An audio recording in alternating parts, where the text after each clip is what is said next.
Hallo, hier sind wieder Shiva und Jonathan, alias die Matrixer. Heute gibt es seinen nächsten Teil zu euren Fragen, die Lichtfalle.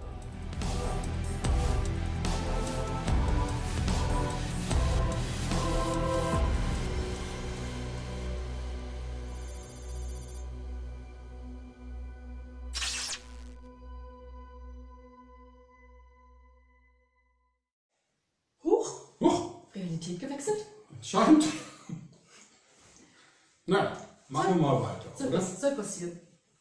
Okay, dann kommen wir zur nächsten Frage und zwar Reinkarnation als Falle. Was sind die Alternativen? Die Matrix verlassen. Oder eben zu einer anderen Matrix zu gelangen. Genau. Es gibt ja nicht nur eine, sondern viele Matrizen. Und auch viele Gefängnisplaneten. Tausende. Ja, Tausende habe ich gesehen. Und die Matrix zu verlassen gibt es eben viele Wege. Aber da machen wir sicherlich irgendwann mal bestimmt noch ein separates Video zu, wahrscheinlich, oder? Weil es gibt ja schon diverse Möglichkeiten. Auf jeden Fall, ja. Was passiert, wenn alle das Licht verweigern, wobei das Licht ein Portal zum höheren Selbst ist? Das bedeutet ja dann, dass viele Verstorbene hier festhängen. Ja, es gibt viele Verstorbene, die auf der Zwischenebene festhängen. Ja, das sind viele Verstorbene, die zum Beispiel nicht wissen, dass sie verstorben sind. Dass sie verstorben sind. Da gibt es auch viele. Die werden aber meist von den Engeln und von Helfern aus den Astralebenen aufgesucht und zurückgeführt ins System. Also es gibt viele Verstorbene, die eben nicht wissen, dass sie verstorben sind. Meist sind das Rationalisten oder die eben sehr wissenschaftlich orientiert ist und überhaupt nicht an ein Leben nach dem Tod glauben. Die sind dann auch schwer davon zu überzeugen, dass sie gestorben sind. Und die werden oft dann von Engeln und Geisthelfern eingesammelt, wenn es irgendwie möglich ist, und wieder zurück ins System geführt. Da hast du doch ein gutes Beispiel. Da ist doch mal was passiert mit dem Paul. Die wollten auch nicht ins Licht gehen. Ja, aber die wussten, dass sie gestorben sind. Aber sie sind eben auch auf dieser Zwischenebene. Paul und Nora hießen die beiden. Und die wollten halt nicht ins Licht gehen und die sagten auch, dass häufiger Engel vorbeikommen, beziehungsweise Wesenheiten, die sehr hell leuchten.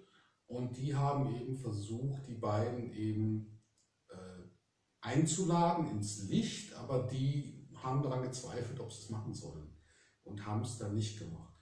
Aber das ist ja wieder eine ganz andere Geschichte.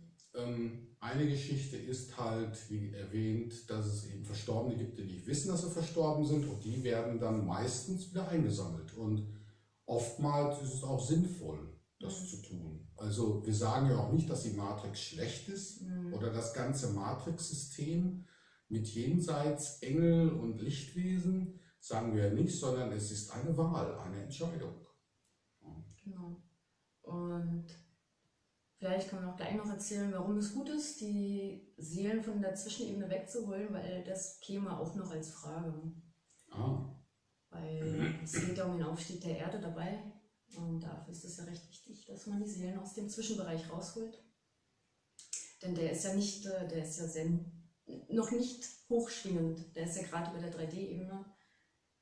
Ja, man könnte sagen, die blockieren halt den Aufstieg der Erde, und darum, wenn man im Zwischenbereich ist, sollte man sich ziemlich schnell entscheiden, entweder zurück ins Matrix-System oder die Schlupflöcher suchen, mit der man aus der Matrix rauskommt.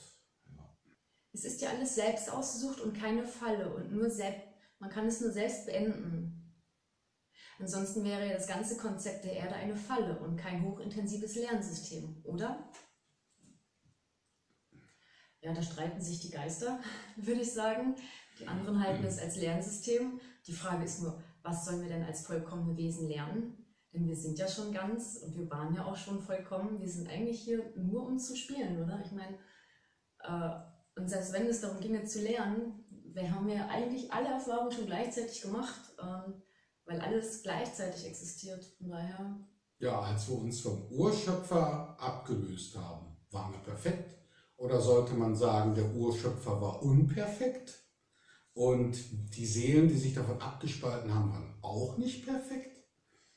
Und ja, das ist dann die Frage, ne? Zu was entwickelt man sich denn auf der Erde, in der Erdmatrix?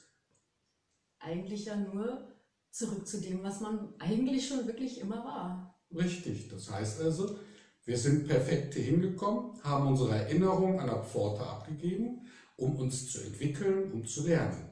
Aber wohin entwickeln wir uns? Was lernen wir? Eigentlich nur die Amnesie zu vergessen. Die Amnesie loszuwerden, beziehungsweise wieder zu dem zu werden, der wir vorher waren. Also es gibt keine Entwicklung im Sinne der Entwicklung. Es ist eigentlich nur, man kann es sagen, ein Spiel. Ja. Die Seele spielt, man muss sich nicht wirklich entwickeln. Entwicklung ist eigentlich eine Illusion innerhalb der Matrix. Ja. Also von daher kann man die Erde jetzt auch nicht wirklich als Falle sehen, denn wir wollten nur eigentlich absichtlich hierher, um zu spielen. Man hat uns zwar nicht alles auf dem Silbertablett serviert an Wahrheit, aber es wurde schon gesagt, so und so sieht's aus, Leute. Könnt ihr jetzt machen oder nicht? So würde ich es am besten beschreiben. Aber ich muss sagen, ich habe doch eins gelernt in der Matrix. Ja. Wenn ich jemals wieder vor einer anderen Matrix stehe und die sagen zu mir, ja, aber eine Bedingung ist, dass man die Erinnerung an seine vorherige Zeit ablegt, dass ich dann Nein sage. Ich werde dich dann daran erinnern. Wieso soll also ausgerechnet jetzt im Internet die Lichtfalle aufgedeckt worden sein und nicht durch die harte, jahrzehntelange Arbeit von zum Beispiel dem Monroe-Institut und ihren Explorers oder von Schamanen und Mystikern der gesamten Menschheitsgeschichte? Dazu müssen wir halt erstmal sagen, wir haben ja selber auch Erfahrungen gemacht, wir haben das selber schon erlebt, durch Nahtoderfahrungen, Träume und eben dissoziativen Zuständen. Wir haben es eben schon gesehen, wahrgenommen und tatsächlich live auch erlebt. Und deswegen wollen wir das nochmal jetzt rüberbringen. Ja. Aber es gibt natürlich auch Monroe, Ramtha oder diverse andere, die wir dann recherchiert haben nach unseren Erlebnissen, die das natürlich auch schon offenbart haben. Ja, Monroe hat zum Beispiel von den Pipelines erzählt, die es da gibt, die er gesehen hat, wo die ganze Energie, das ganze Lusch, wie er es da bezeichnet hat, abtransportiert worden ist über Lichtpipelines ins große Licht und dorthin zu höheren Ebenen höchstwahrscheinlich. Ne? Und die ganzen Energien wurden über die Pipelines bzw. die Lichttunnel abtransportiert. Und das kann man bei Monroe schon mal nachlesen. Ne? Wen kennst du da noch so? Ramtha, der hat das natürlich auch sehr ausführlich beschrieben. Auch mit der ganzen Schöpfungsgeschichte, mit der Lichtfalle und wie man ihr entkommt und so weiter. Ja, Ramtha ist da auch eine gute Adresse, würde ich sagen. Ja. Aber es ist ja auch klar, viele wollen das nicht hören, weil sie wurden jahrhundertelang von der Kirche indoktriniert. Geht ins Licht, das Dunkle ist böse oder so. Nicht? Und deswegen, naja, kommt das eben jetzt erst auf. Und vor 20 Jahren war das Internet jetzt noch nicht so verbreitet, als dass da jetzt alle... Das Wissen ist schon uralt. Ja. Man denke zum Beispiel Castaneda. Genau. Da findet man das ja auch, dass es darum ging, bei Castaneda ein Krieger zu werden. Und der Krieger kämpft eben dafür, dass er in die absolute Freiheit kommt. Und er war alter Schamane. Und er war Schamane, also da kann man das ja auch nachlesen. Sein Ausbilder, der Don Juan, war ja ein Yaqui-Indianer, ein Schamane. Darum, es gibt genügend Literatur, die das bestätigen. Da kann man das nachlesen. Ne? Dass also zumindest schon einige Wissensquellen vorliegen, die auf die gleichen Hinweise eben hinweisen. Genau.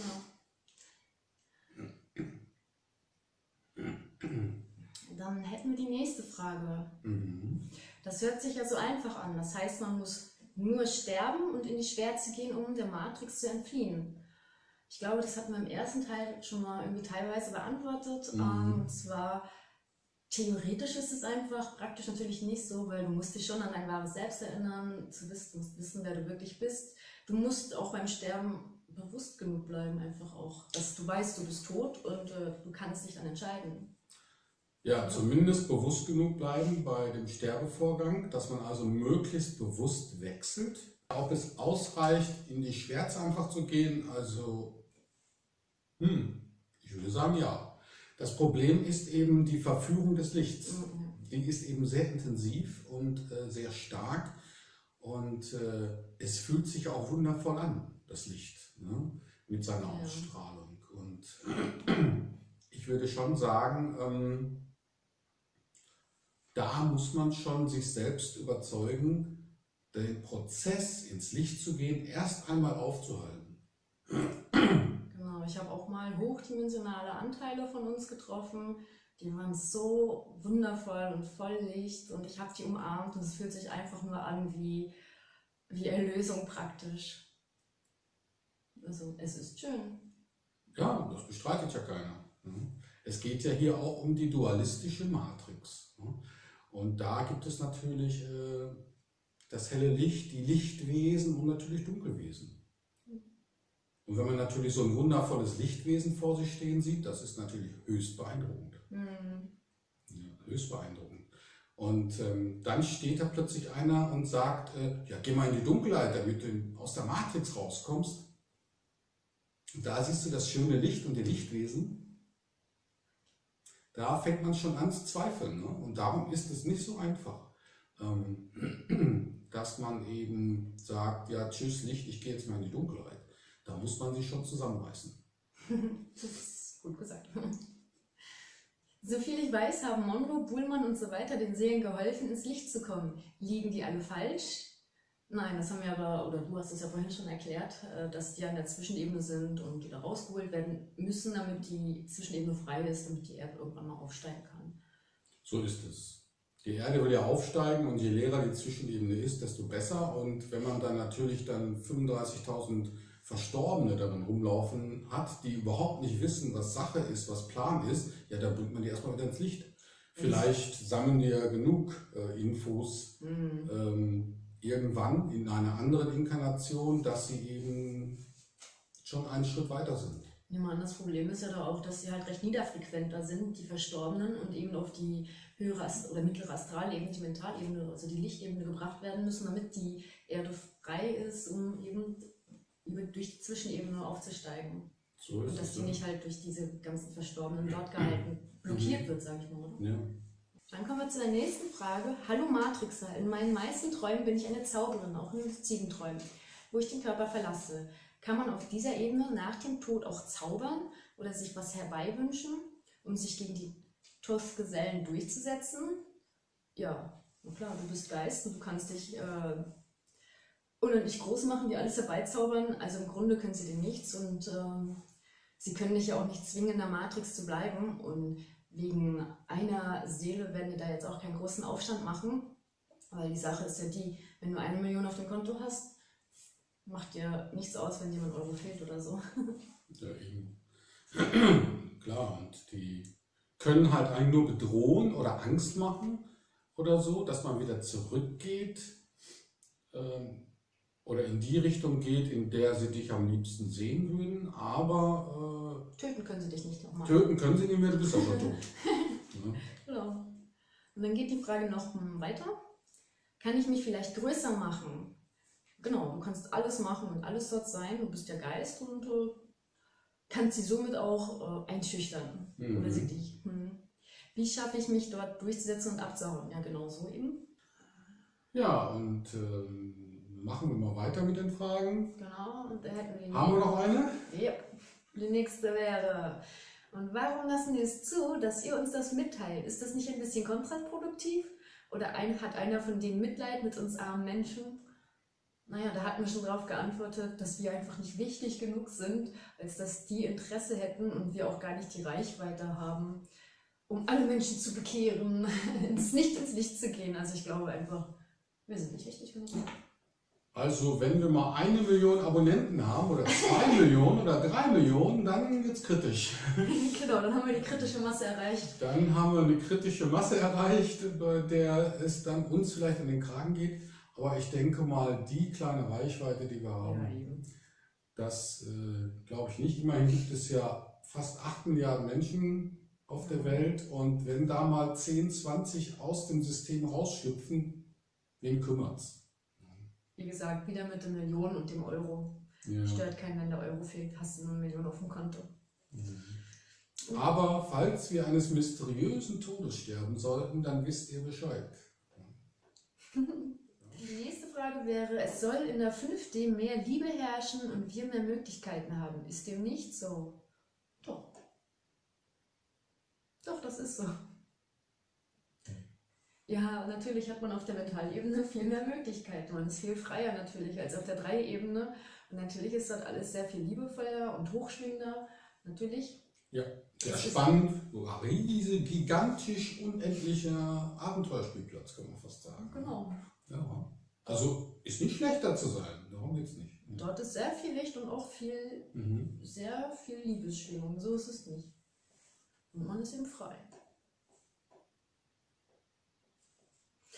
Was ist, wenn man an Alzheimer erkrankt und nicht mehr bewusst von der Erde gehen kann und sich unbewusst fürs Licht entscheidet? Sozusagen wäre man immer dazu verdammt, in der Hölle, sprich der 3D-Ebene, unbewusst zu gastieren. Naja. Also wenn man stirbt, löst man sich ja vom Gehirn ab und dann ist Alzheimer sofort weg. Also das schon mal. Man verschleppt das Alzheimer also nicht unbedingt dann mit auf den Zwischenbereich. Das nicht. Auf Alzheimer haben wir sowieso alle. Ja, aber so gesehen haben wir alle Alzheimer, richtig hier. Ne? Das nennt man halt Amnesie oder eben Realitäts-Alzheimer. Wir erinnern uns ja, oder Selbst-Alzheimer. Ja, Selbst-Alzheimer. Selbst-Alzheimer. Das heißt, dass wir uns ja nicht an unser wahres Selbst erinnern. Genau.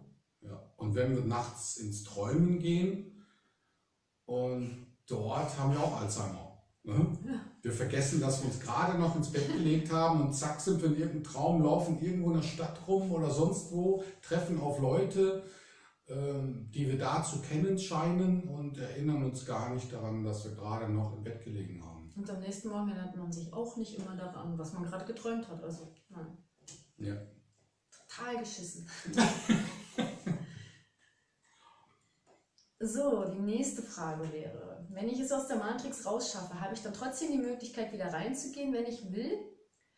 Also, das ist halt zweierlei zu betrachten. Wenn du wirklich aufsteigst, also deinen Körper mitnimmst, ich habe mal gesehen, wie das funktioniert in einem Traum, das war recht spannend, dann kannst du zurückkommen auf die Erde, weil du hast ja einen Körper und dann musst du nicht reinkarnieren.